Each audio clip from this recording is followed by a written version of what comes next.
kung makikita po natin dito sa satellite image, may mga kaulapan na po tayo na obserbahan. Possible po na magdala ito ng maulan na panahon sa bahagi ng Luzon hanggang sa may Camarines Norte. Manatiling may kaalaman at manatiling ligtas sa pamamagitan ng pagbisita sa aming YouTube channel para sa mga real-time na ulat panahon sa ating bansa. Laging tandaan, maging alerto at iba yung pag-iingat sa banta ng ulan, baha at pagguho ng lupa. Ngayon, oras na para marinig mula sa ekspertong meteorologist. Bibigyan tayo ng malalim na pagsusuri sa lagay ng panahon at ipapaliwanag ang anumang mahalagang kaganapan sa ating panahon ngayon o sa mga darating pang araw. Sa magiging lagay naman po ng panahon dito sa Visayas at sa Palawan, so magpapatuloy pa rin po yung pagulan, pagkidlat at pagkulog.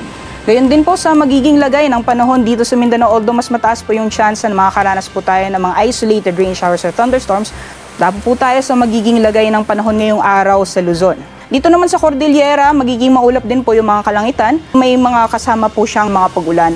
So gaya po ng nasabi natin kanina, yung amihan pa rin po ang patuloy na umiral at nakaapekto, lalong-lalo na sa silangang bahagi ng Luzon area. So hanggang dyan po sa Cagayan Valley, Isabela, Aurora, Quezon Province hanggang sa may Camarines Norte, patuloy po yung maulap na papawali na may kasamang mga pag-ulan dulot na epekto ng northeast monsoon. Sa Mimaropa naman at Bicol Region, mostly mga isolated rain showers or thunderstorms, kadalasan sa hapon o sa gabi ang posibleng maranasan ngayong araw. Sa nalalawing bahagi naman po ng Luzon, particularly dyan sa Ilocos Region, sa nalalawing bahagi ng Central Luzon, pati na rin sa Calabarzon at Metro Manila, may mga chance lamang ng mga pulo-pulo ng mga pagulan.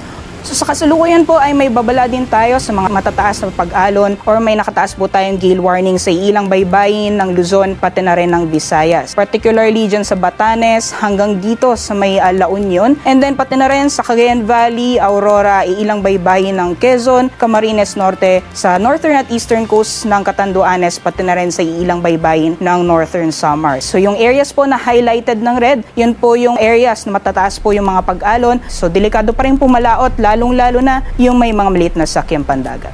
Ngayon, malalaman naman natin ang lagay ng panahon sa mga susunod o darating pang araw. Bago mo ipagpatuloy, huwag kalimutang mag-subscribe at pindutin ang notification bell para lagi kang updated sa ulat panahon sa ating bansa. Huwag mo ring kalimutang ibahagi ang video na ito para makatulong o malaman ng iba pang kababayan natin ang lagay ng panahon sa ating bansa. Sa mga piling syudad naman sa Visayas hanggang sa Sabado, magpapatuloy pa rin ng mga pulo-pulong mga pag-ulan, pagkidlat at pagkulog kadalasan sa hapon o sa gabi.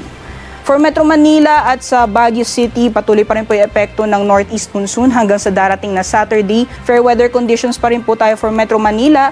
Sa Legazpi City naman, dulot na effect ng shear line. Posible po yung mga kalat-kalat, mga pagulan, pagkidlat at pagkulog hanggang Friday. Yung amihan naman po magdadala ng maulan na panahon pagdating ng Sabado. Sa Baguio City, may kalakasan pa rin po yung epekto ng northeast monsoon. So hanggang Friday, magiging maulap pa rin po yung mga kalangitan natin na may kasamang pag-ulan. Sa mga piling syudad naman, sa Mindanao, Cagayan de Oro, pati na rin sa Zamboanga, hanggang Sabado po magpapatuloy ng mga pulo-pulong mga pag-ulan. For Metro Davao, makaka-apekto yung shear line sa eastern sections ng Mindanao. So dyan po sa Davao, posible pong magiging maulan yung panahon pagdating ng Sabado. Sa agwat naman po ng temperatura sa mga piling syudad dito sa Luzon area, so sa Tagaytay po maglalaro mula 21 to 29 degrees Celsius at sa Tuguegarao 22 to 26 degrees Celsius. Sa Baguio 16 to 23 degrees Celsius. Maximum temperatures naman po sa Lawag, sa Metro Manila pati na rin sa Legazpi aabot ng 30 degrees Celsius. Sa agwat naman po ng temperatura sa Kalayaan Islands, maglalaro mula 24 to 31 degrees Celsius and maximum temperatures naman para sa Iloilo, Cebu, pati na rin sa Tacloban aabot ng 31 degrees Celsius. Maximum temperatures, Puerto Princesa City, Palawan, aabot ng 32 degrees Celsius. Dito sa Mindanao, for Zamboanga, maglalaro mula 25 to 32 degrees Celsius. Gayon din sa Davao, 32 degrees Celsius maximum temperatures. At sa Cagayan de Oro naman, temperatura ay maglalaro mula 22 to 31 degrees Celsius.